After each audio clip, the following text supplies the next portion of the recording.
Ya sahbihi wa sallim ajma'in. Fadala sayyidina Imam Al-Habib Alawi bin Ahmad Al-Hasan bin Habib Abdullah bin Abdul Haddad bin Alawi rahimahullah ta'ala wa nafa'na bihi wa bi ulumihim fid dharain amin. Ila qala al-dhikru tasi'u qaul sahib al-batin nafa'allahu bihi bismillah walhamdulillah wal khair wa syarr masyiatillah thalatha. Qala fi syarah fal basmalatu walhamdalahu walhamdalatu ghairu khafif fadluha. Qala al-imam ar-Ramli fi nihayah wa qad warada anna Allah ta'ala anzala mi'ata kitab wa arba'a kutub ala sab'atin min al-anbiya wa annahu awda'a ma fiha fi arba'ah fil Qur'an wa Tawrah wal Injil wal Zabur wa awda'a ma fiha fil Qur'an وأودع ما في القرآن في الفاتحة وأودع ما في الفاتحة في بسم الله الرحمن الرحيم بل قيل أنه أودع ما فيها في الباء وما في الباء في النقطة. Zikir yang ke-9 ucapannya pengarang kitab khotib, yaitu adalah Bismillah walhamdulillah wal khairu wasyarru bimasyiatillah. Bismillah walhamdulillah, dengan menyebut nama Allah dan segala puji bagi Allah. Al-khair wa syarru masyiatillah, segala kebaikan dan segala keburukan itu semuanya datang atas izin Allah Subhanahu wa ta'ala. Dikatakan di dalam syarah, maka ucapan bismillah dan ucapan alhamdulillah keutamaannya itu sangat jelas sekali dan banyak diketahui. Al-Imam Ar-Ramli berkata, telah datang riwayat bahwasanya Allah Subhanahu wa ta'ala telah menurunkan 104 kitab yang dibagikan kepada 7 orang nabi. Jadi kitab samawi atau kitab yang turun dari Allah itu totalnya 104 kitab. Namun yang wajib kita ketahui adalah 4: Al-Quran, Taurat, Injil, dan Zabur.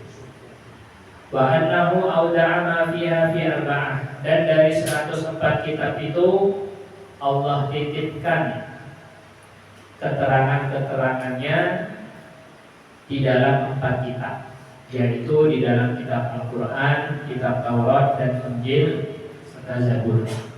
Jadi 104 itu semuanya terangkum dalam 4 kitab. Wa awda'a ma fiha fil Qur'an, dan dari 4 kitab tersebut, Taurat, Injil, Zabur, itu Allah letakkan, Allah titipkan di dalam Al-Quran.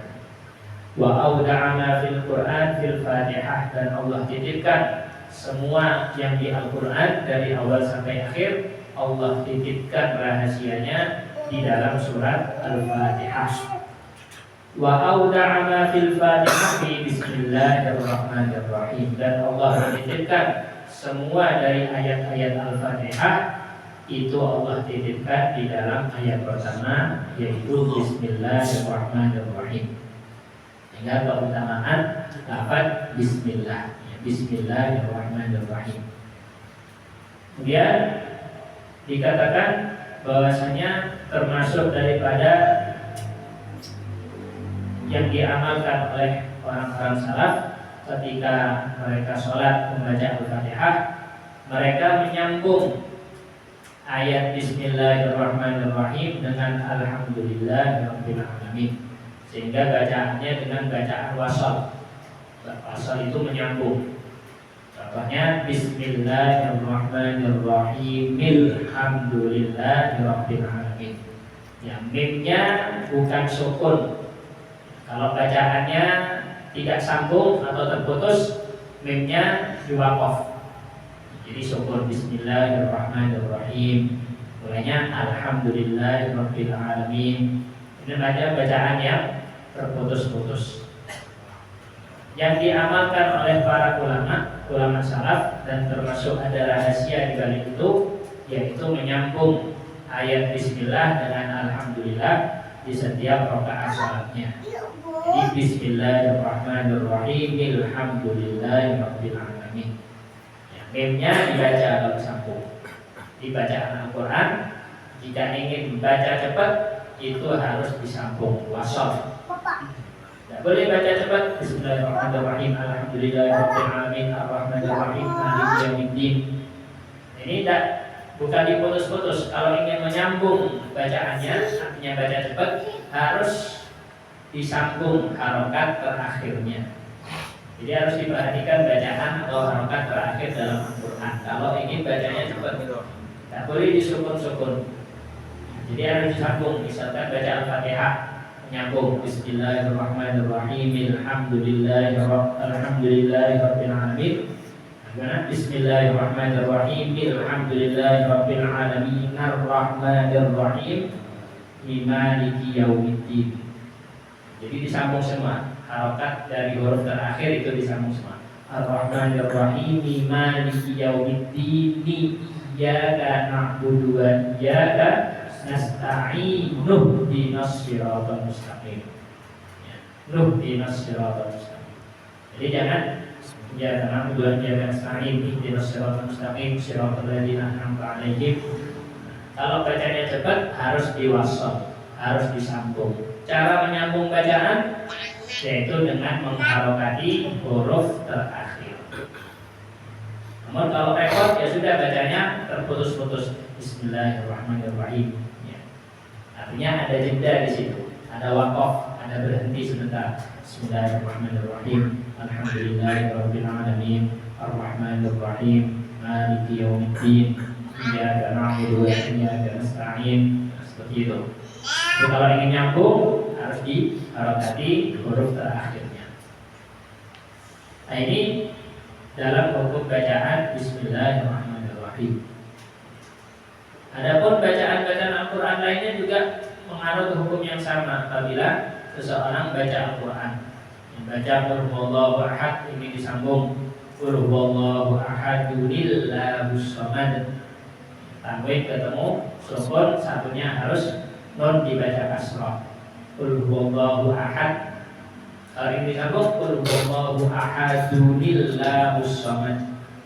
Jadi seperti itu. Nah ini bacaan Bismillah. Ya, Allah menurunkan 104 macam kitab yang Allah bagikan kepada 7 orang nabi. Dan dari 104 kitab itu Allah titipkan rahasia-rahasianya, wahyu-wahyunya di dalam 4 kitab, yaitu kitab Zabur, Taurat, Injil, dan Al-Quran.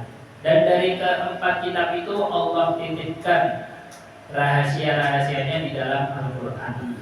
Dan dari Al-Quran dari awal sampai akhir Allah titipkan rahasianya di dalam surat Al-Fatihah.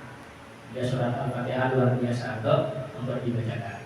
Dan dari surat Al-Fatihah Allah titipkan rahasia-rahasia keutamaannya, Allah titipkan di dalam ayat Bismillahirrahmanirrahim. Sehingga besar sekali keutamaan daripada ucapan Bismillahirrahmanirrahim yang disebutkan dalam zikir ke-9. Bismillah, kemudian walhamdulillah. Ya, walhamdulillah. Ya, adapun alhamdulillah yang memiliki keutamaannya masing-masing. Allah Rasulullah SAW bersabda, "Qul amri tibalin la yad'u bismillahirrahmanirrahim bilhamdulillahirabbil alamin fa huwa." Setiap perkara yang diperhatikan oleh syariat dan tidak dimulai dengan alhamdulillah, maka itu akan terputus keberkahannya. Sehingga apapun diucapkan dengan bismillah kemudian alhamdulillah. Ya, bismillah alhamdulillah. Rasulullah SAW ketika mendapatkan kenikmatan yang beliau senangi, ya, maka Rasulullah SAW mengucapkan alhamdulillah alladzi bi ni'matihi tatimmus shalihat. Alhamdulillah, segala puji bagi Allah yang dengan nikmat-nikmatnya itu menjadi sempurna segala kebaikan-kebaikan. Jadi Rasulullah ketika mendapatkan kenikmatan yang dimana di situ Rasulullah senang mendapatkannya, beliau mengucapkan alhamdulillah alladzi bi ni'matihi tatimmus shalihat. Namun ketika mendapatkan sesuatu yang tidak menyenangkan daripada ketentuan Allah, Rasulullah SAW mengucapkan alhamdulillah lagi, tapi alhamdulillah ala kulli hal. Ya, alhamdulillah ala kulli hal. Sehingga disunahkan ketika mendapatkan nikmat membaca alhamdulillah alladzi bi ni'matihi tatimmus shalihat. Namun ketika mendapatkan sesuatu yang tidak menyenangkan yang di dalam hati, maka tetap mengucapkan alhamdulillah. Namun alhamdulillah ala kulli hal. Alhamdulillah, bersyukur kepada Allah atas semua keadaan, ya, baik keadaan baik ataupun keadaan yang tidak menyenangkan. Allah